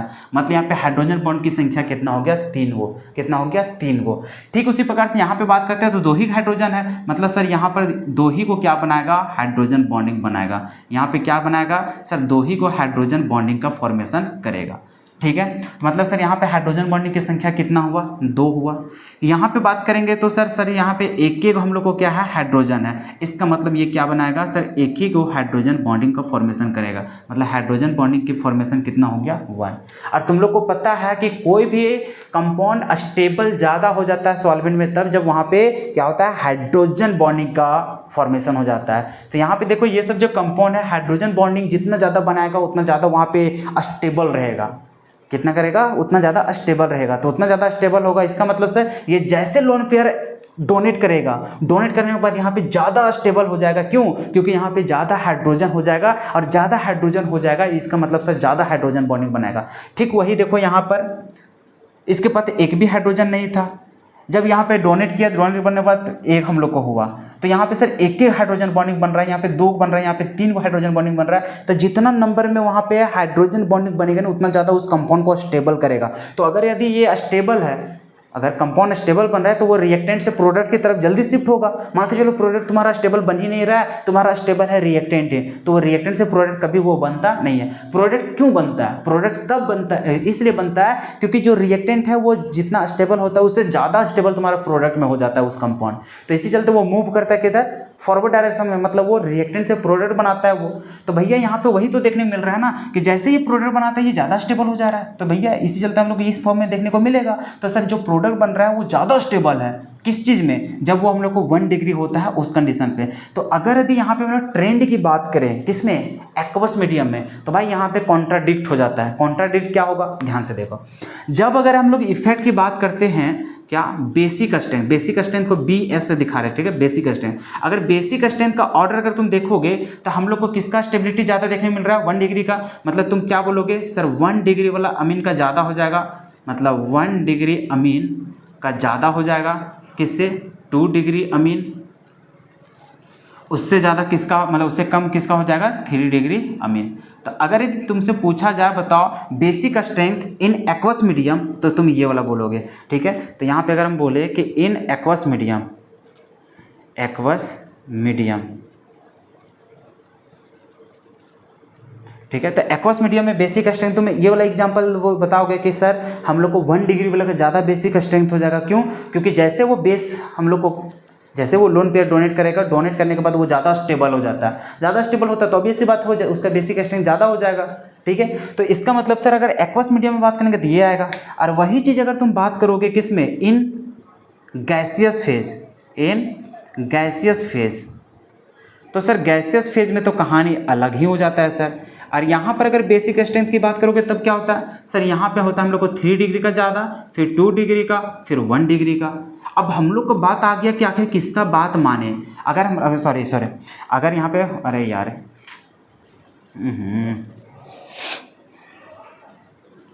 ऐसे इसको समझाते हैं सिंपल। देखो यहाँ पे हम लोग तो अभी गैसेस का क्यों लेंगे, यहाँ पे हम लोग तो बात कर रहे हैं किसका? हम लोग बात कर रहे हैं एक्वस मीडियम का। आप समझते हैं यहाँ पर, जैसे हम लोग बात करते हैं यहाँ पर सॉल्वेशन के अनुसार। अगर सॉल्वेशन के अनुसार बोलोगे तो देखो सबसे ज़्यादा स्टेबल कहाँ है? 1 डिग्री में। तो अगर यदि हम लोग बात करते हैं हाइड्रोजन बॉन्डिंग के अनुसार, क्या बात करोगे? हाइड्रोजन बॉन्डिंग के अनुसार, हाइड्रोजन बॉन्डिंग के अनुसार। तो हाइड्रोजन बॉन्डिंग के अनुसार बोलोगे तब हम लोग को कौन ला जीत जाएगा? 1 डिग्री का ज़्यादा हो जाएगा, किससे? 2 डिग्री से, फिर हम लोग को 3 डिग्री से। लेकिन वही अगर हम लोग प्लस आई के अनुसार देखो अगर यदि हम लोग प्लस आई इफेक्ट के अनुसार अगर चलोगे तो प्लस आई में देखो यहाँ पर सिर्फ एक देने वाला है। ये क्या हम लोग को? एक को देने वाला है। अगर प्लस आई की बात करेंगे तो यहाँ पे 1 को देने वाला है, यहाँ पर 2 को देने वाला है, यहाँ पर कितना देने वाला है? 3 को। तो जितना ज़्यादा वहाँ पे हम लोग को क्या करेगा? कार्बन की संख्या जितना ज़्यादा इलेक्ट्रॉन देगा उतना ज़्यादा उसका इलेक्ट्रॉन डेंसिटी बढ़ जाएगा। इलेक्ट्रॉन डेंसिटी बढ़ेगा तो उसका बेसिक नेचर ज़्यादा बढ़ जाएगा। तो अगर यदि हम लोग प्लस आई के बेसिस पे चले, किसके बेसिस पे? प्लस आई के बेसिस पे, तो इस कहानी से हम लोग 3 डिग्री ज़्यादा हो जाएगा, फिर 2 डिग्री, फिर हम लोग को 1 डिग्री, ऐसा हो जाता है। तो हम लोग जब एक्वस मीडियम की बात करते हैं तो एक्वस मीडियम में 2 को इफेक्ट चलता है। 2 इफेक्ट क्या? एक तो हाइड्रोजन बॉन्डिंग का अलग दुनिया चला जाता है, एक तो इसमें कहानी चल जाता है किसका? प्लस आई का। तो अगर प्लस आई के अनुसार चलोगे तो यहाँ पे 3 डिग्री का ज़्यादा होता है और सबसे कम होता है 1 डिग्री का। वही अगर तुम हाइड्रोजन बॉन्डिंग के अनुसार यहाँ पे डिसाइड करने लगोगे बेसिक स्ट्रेंथ का कि कौन ज़्यादा स्टेबल है, तो उस अनुसार से तुम्हारा 1 डिग्री वाला जीत जाता है, 3 डिग्री वाला तुम्हारा कम जाता है। तो भाई इस प्रकार से तुम्हारा क्या हो जाता है? पूरा कहानी चेंज हो जाता है। तब साइंटिस्ट लोग ये दोनों को मर्ज करके एक कंक्लूजन निकाला। अरे यहाँ पे लड़ाई हो रहा है ना कि अगर तुम प्लस आई के अनुसार देखोगे तो तुम 3 डिग्री वाला तो जिता दोगे। जैसे तुम गैसेस फेज में तुम क्या किया था? जिताया था, क्योंकि सर हम लोग जानते हैं जितना ज़्यादा इलेक्ट्रॉन डेंसिटी बढ़ेगा उतना ज़्यादा वो उसका बेसिक नेचर बढ़ेगा। लेकिन जैसे तुम एक्वस मीडियम में बात करते हो तो यहाँ पे हाइड्रोजन बॉन्डिंग का भी तो कहानी बन रहा है। तो हाइड्रोजन बॉन्डिंग के अनुसार चल रहे हो तो 3 डिग्री वाला जो रहता है उसमें हाइड्रोजन बॉन्डिंग कम बन रहा है, और हाइड्रोजन बॉन्डिंग कम बन रहा है तो लेस स्टेबल होगा। 1 डिग्री वाला का हाइड्रोजन बॉन्डिंग ज़्यादा बन रहा है तो इसका मतलब वो ज़्यादा स्टेबल बनेगा। तो सर हम लोग अगर जाते हैं यहाँ पे हाइड्रोजन बॉन्डिंग के अनुसार तो ये वाला ट्रेंड होता है, अगर हम लोग चलते हैं प्लस आई के अनुसार तो ये वाला ट्रेंड होता है। तो ये दोनों को ओवरऑल जब मर्ज किया गया तो मर्ज करने के बाद हम लोग का कंक्लूजन क्या निकला? जब ये दोनों को देखा गया तो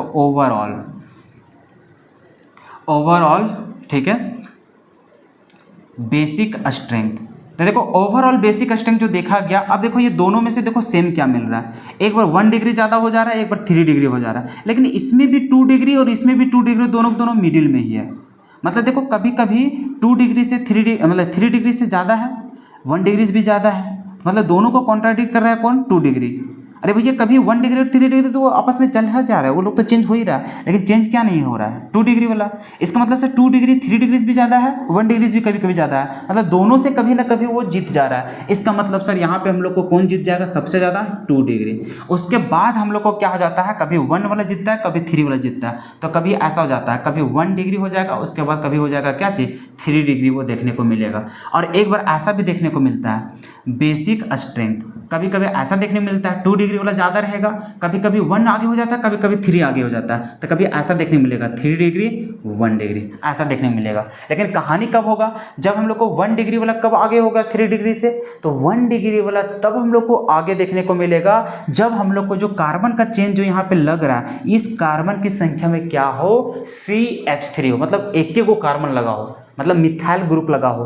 और ये जो 3 डिग्री वाला, 3 डिग्री वाला कब आगे होगा 1 डिग्री से, तो वो तब होगा जब कार्बन का संख्या 2 हो, जो लगा रहा है ना ये RR, इसमें कितना संख्या हो कार्बन, 2 को, मतलब इथाइल ग्रुप लगा हो। तो हम लोग को ये जो ट्रेंड है ये वाला कब लगेगा, तो ये तब लगेगा जब R क्या हो, तो यहाँ पर CH3 हो। और ये वाला ट्रेंड कब होगा, ये तब होगा जब R क्या हो, तो यहाँ पर हम लोग को C2H5 हो, मतलब यहाँ पे क्या हो, C2H5 हो। क्लियर है। तो अगर C2H5 लगा रहे, मतलब इथाइल ग्रुप लगा रहे, तो उस कहानी में देखो 3 डिग्री वाला पहले हो जाएगा, और जब हम लोग को मिथाइल ग्रुप लगा रहे उसमें 1 डिग्री वाला आगे हो जाएगा। तो इस तरह से यहाँ से कंक्लूजन हम लोग को देखने को मिला। ठीक है, तो ध्यान से ये देखना, अगर मान के चलो तुम्हारे पास ऑप्शंस में दिया कि किसका बेसिक स्ट्रेंथ ज़्यादा है इन एक्वस फेज, किसमें, एक्वस फेज, एक्वस मीडियम में, तो उस समय तुम ध्यान से देखना 3 डिग्री को पहले मत करने देना मेरे भाई, पहले नहीं 1 डिग्री का। अगर एक्वस मीडियम की बात कर दिया तुम्हारा बेसिक स्ट्रेंथ, तो हमेशा 2 डिग्री पहले होगा। कौन होगा, 2 डिग्री सबसे पहले होगा, 3 डिग्री नहीं, 1 डिग्री भी नहीं। कौन जीतेगा सबसे पहले, 2 डिग्री। ठीक है, तो 2 डिग्री ध्यान से देखना। अब वहाँ पे अगर तुम्हारा मिथाइल लगा रहेगा तो तुम 1 डिग्री को फिर उसके बाद करना, अगर तुम्हारा इथाइल ग्रुप रहेगा तो उसमें तुम 3 डिग्री को लगा दोगे। कहानी समझ में आ रहा है। तो इस कहानी से तुमको क्या करना है, आगे बढ़ा करके चलना है। और अगर वो गैसेस फेज में रहा तो भैया हमेशा 3 डिग्री सबसे आगे रहेगा, सबसे आगे रहेगा। तो बस अंतर यही है मेरे भाई, जब 3 डिग्री का बात, मतलब कि जब हम लोग गैसेस स्टेट की बात करते हैं तो गैसेस में क्या होता है वो, तो 3 डिग्री वाला ज़्यादा, फिर 2 डिग्री, फिर 1 डिग्री। लेकिन जब हम लोग एक्वस मीडियम की बात करते हैं तो एक्वस मीडियम में ये कहानी हो जाता है, हाइड्रेशन का भी कहानी हो जाता है, प्लस आई का भी बात होता है। तो ये दोनों को मर्ज करके एक बीच का रास्ता निकाला जाता है। तो वहाँ से समझ में आता है कि 2 डिग्री का सबसे ज़्यादा देखने को मिलेगा, 2 डिग्री का सबसे ज़्यादा देखने को मिलेगा किसमें, एक्वस फेज में। अब उसके बाद का जो ट्रेंड है वो डिपेंड करता है कार्बन का चेन के ऊपर। अगर वहाँ पे मिथाइल ग्रुप लगा है तो कौन जीत जाएगा, 1 डिग्री जीत जाएगा। अगर यदि हम लोग को इथाइल ग्रुप लगा है तो 3 डिग्री जीत जाएगा। तो ऐसे करके कहानी, लेकिन याद रखना कि इसमें 2 डिग्री सबसे पहले लग रहता है। क्या रहता है, 2 डिग्री सबसे पहले रहता है। क्लियर है। तो ये रहा इसका कंक्लूजन। चलो यहाँ तक लिख लो। अब देखो कुछ क्वेश्चन हम लोग कर लेते हैं। ठीक है, जैसे देखो इंडक्टिव इफेक्ट रेफर्स टू, ये इंडक्टिव इफेक्ट हम लोग किसको रेफर करता है। देखो तो पहला में हम लोग क्या लिखा है, electron displacement along a carbon chain. Obvious सी बात है, इलेक्ट्रॉन जो डिस्प्लेस हो रहा है, इलेक्ट्रॉन जो ट्रांसफर हो रहा था एक जगह से दूसरे जगह, वो किसके माध्यम से चल रहा था, तो सर कार्बन के थ्रू एक दूसरे से हम लोग को क्या हो रहा था, शेयर हो रहा था, एक दूसरे में ट्रांसफर देखने को मिल रहा था। ऑब्वियस सी बात है, जो डिस्प्लेसमेंट जो हो रहा था इलेक्ट्रॉन का, वो किसके साथ हो रहा था, हम लोग को कार्बन के चेन के साथ हो रहा था। तो हम लोग को क्या सही हो जाएगा, ऑप्शन नंबर ए। और भी देख लेते हैं क्या क्या। देखो complete transfer of one of the shared paired of electron to one of the atom joined by a double bond. अब ऐसी बात है, ये तो नहीं होगा। क्यों, क्योंकि देखो ये डबल बॉन्ड का बात कर रहा है, साथ ही साथ यहाँ पे क्या बोल रहा है, कंप्लीट ट्रांसफर। अरे भाई यहाँ पे कंप्लीट ट्रांसफर कहाँ होता था, कंप्लीट ट्रांसफर होता है इलेक्ट्रॉन का, क्या नहीं होता है। यहाँ पे तो सर शेयर्ड पेयर वाला जो इलेक्ट्रॉन होता है सिर्फ घसकता है एक तरफ से दूसरे तरफ, बस कंप्लीट ट्रांसफर थोड़ी होता था यहाँ पे। ठीक है, तो इसका मतलब से यहाँ पे कंप्लीट ट्रांसफर तो होता ही नहीं इंडक्टिव इफेक्ट में, तो ये तो बात ही गलत है। और यहाँ पे ऑब्वियसली बात है, हम लोग सिंगल बॉन्ड में ये सब चीज़ देखा करते थे, कार्बन कार्बन डबल बॉन्ड में हम लोग आज तक देखे ही नहीं, तो ऑब्वियसली बात है वो तो कहानी ही खत्म हो जाएगा। साथ ही साथ हम लोग ये देख रहे हैं कि complete transfer of electron pi electron, भाई यहाँ पे फिर वही बात, कंप्लीट ट्रांसफर होता ही नहीं है, नन ऑफ दिस, तो इनमें से तीनों नहीं होगा, बल्कि क्या हो जाएगा हम लोग का ऑप्शन नंबर ए हो जाएगा। मतलब कभी भी इंडक्टिव इफेक्ट की बात होगा समझ आना इलेक्ट्रॉन डिस्प्लेसमेंट होता है, ठीक है। चलो लिख लो अलोंग कार्बन चेन।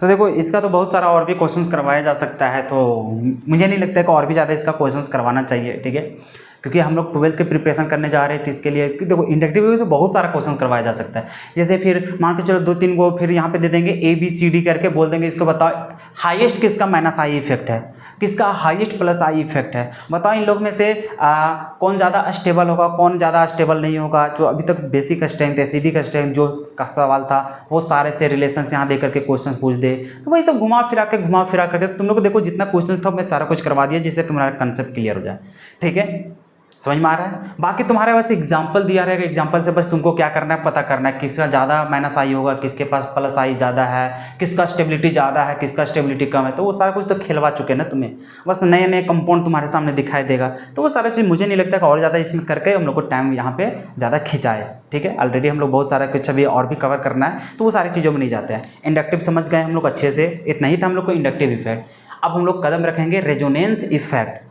ठीक है। तो रेजोनेंस इफेक्ट है जिसको मेजोमेरिक इफेक्ट बोलते हैं, तो उसको समझने से पहले हम लोग को रेजोनेंस को समझना पड़ेगा, रेजोनेंस क्या होता है, ठीक है। तो उस रेजोनेंस को हम लोग समझेंगे, उसके बाद रेजोनेंस इफेक्ट मेजोमेरिक इफेक्ट को हम लोग समझ पाएंगे। तब एक लास्ट हम लोग को बचा हुआ रहेगा क्या चीज़, तो वो रहेगा हम लोग को हाइपर कंजुगेशन। इतना हम लोग पढ़ेंगे उसके बाद खत्म। तो हम लोग को 2 लेक्चर्स और लगेगा, ठीक है। आज तो हम लोग को इंडक्टिव इफेक्ट को पूरा कंप्लीटली खत्म कर दिए। अब हम लोग को जो नेक्स्ट लेक्चर जो रहेगा उसमें हम लोग हाइपर कंजुगेशन को नहीं बल्कि किसको, रेजोनेंस इफेक्ट और साथ ही साथ रेजोनेंस इफेक्ट और रेजोनेंस दोनों को हम लोग पहले कंप्लीट करेंगे अगले लेक्चर्स में। उसके बाद लास्ट जो लेक्चर्स रहेगा उसमें हम लोग कंप्लीट करेंगे उसको, ठीक है, हाइपर कंजुगेशन। उसके बाद ये चैप्टर समाप्त हो जाएगा। तो हम लोग को बस ज़्यादा कुछ बच्चा नहीं है, ठीक है।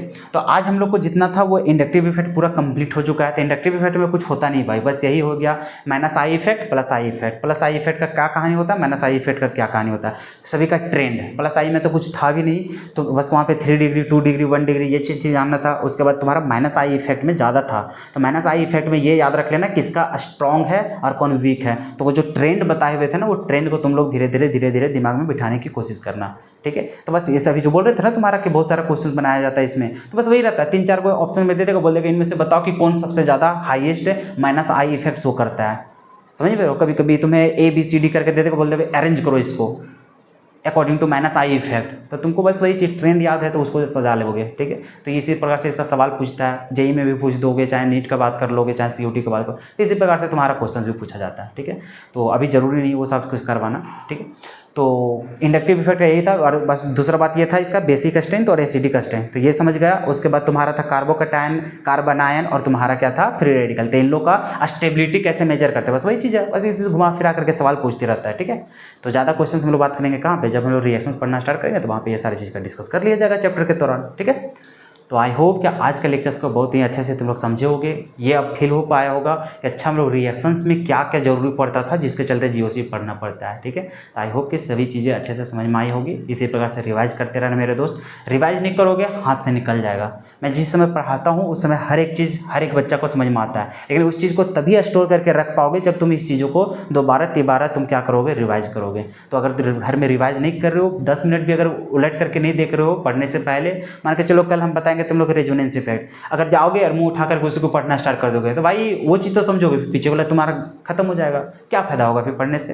तो इसी चलते जब भी तुम लेक्चर्स लेने आओ उससे पहले तुम रिवाइज करके आओ पीछे वाला चीज़ जितना कुछ पढ़ाया हुआ है।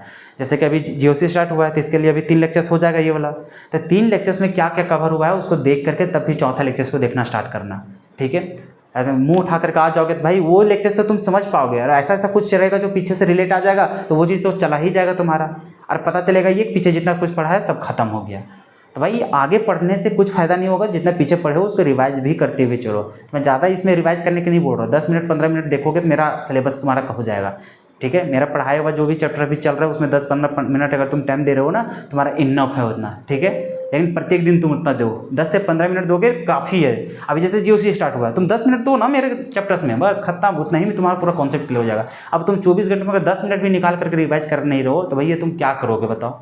तो ज़्यादा कुछ पढ़ने से बढ़िया है कि तुम जो पढ़ाई हो उसको रिवाइज करते जाओ, तभी तुम्हारा फायदा हो पाएगा। जैसे आज लेक्चर तुमको कितना अच्छा लगा, सारा क्वेश्चन समझ में आया, सारा कुछ अटेम्प्ट करना सीख गए हो। कल पढ़ाएंगे रेजोनेंस भी सीख जाओगे, रेजोनेंस इफेक्ट कैसे हो रहा है वो सारा कुछ सीख जाओगे। पता चलेगा इधर रिवाइज करना छोड़ दिया, ये सब जो समझ में आया था वो खत्म हो गया तुम्हारा, क्या फायदा हुआ फिर पढ़ने का। तो इसी चलते भाई बार बार बोलते हैं डेली रिवाइज करो 10 मिनट कम से कम। 10 मिनट रिवाइज करोगे, इसी से तुम्हारा माइंड वाश होते रहेगा, बार बार रिकॉल होते रहेगा, वहाँ से तुम्हारा क्या हो जाएगा, पूरा सब कुछ स्टोर होकर आ जाएगा। ठीक है, और नहीं तो फिर भैया ऑर्गेनिक को जो लोग बोलते हैं कि बहुत ज़्यादा डिफिकल्ट होता है, वाकई में डिफिकल्ट हो जाएगा, है नहीं, डिफिकल्ट हो जाता है। क्यों? क्योंकि तुम अच्छे से पढ़ ही नहीं रहो, रिवाइज करोगे ही नहीं। सारा कुछ बोले ना, ये फिजिकल नहीं है, ये ऑर्गेनिक है। ऑर्गेनिक मतलब इसमें एक दूसरे से सारा कुछ इंटरलिंक्ड है। ठीक है, अगर तुम यहाँ पर नहीं पढ़ोगे खत्म। हेलो लेकिन चैप्टर जब पढ़ाएंगे तो वहाँ देखना हेलो लेकिन में कितना जान लगा देंगे पढ़ाने में। क्यों? क्योंकि वो बेस रहेगा। अगर वो चैप्टर तुम खा गया आगे कुछ नहीं समझ में आएगा, कुछ भी समझ में नहीं आएगा। ठीक है, तो इस चलते भैया ऑर्गेनिक पूरा एक दूसरे से इंटरकनेक्टेड है। अगर एक चीज़ नहीं समझोगे तो आगे जाकर तुमको प्रॉब्लम फेस करना पड़ेगा। ठीक है, तो अगर चीज़ों को मैं अच्छे से समझा रहा हूँ, तुम्हें समझ में आ रहा है, तो भाई उस चीज़ को और अच्छे से तुम्हारे पास रह सके इसके लिए तुमको रिवाइज करना पड़ेगा। ज़्यादा नहीं भाई, 5-10 मिनट तुम निकालो डेली का, डेली तुम रिवाइज करो। जितना कुछ पढ़ा हुआ बस कॉपी में देखते जाओ, उसको रिवाइज करते जाओ। ठीक है, आशा करते हैं कि तुम लोग ऐसा ही कर रहे होगे। ठीक है, कामना करते हैं कि आने वाला जो तुम्हारा कैरियर है वो बहुत अच्छा हो, तुम्हारा जो रिजल्ट्स है वो बहुत अच्छा लाजवाब देखने को मिले। ठीक है, क्यों? क्योंकि तुम लोग उस हिसाब से मेहनत कर रहे हो, हार्डवर्क कर रहे हो।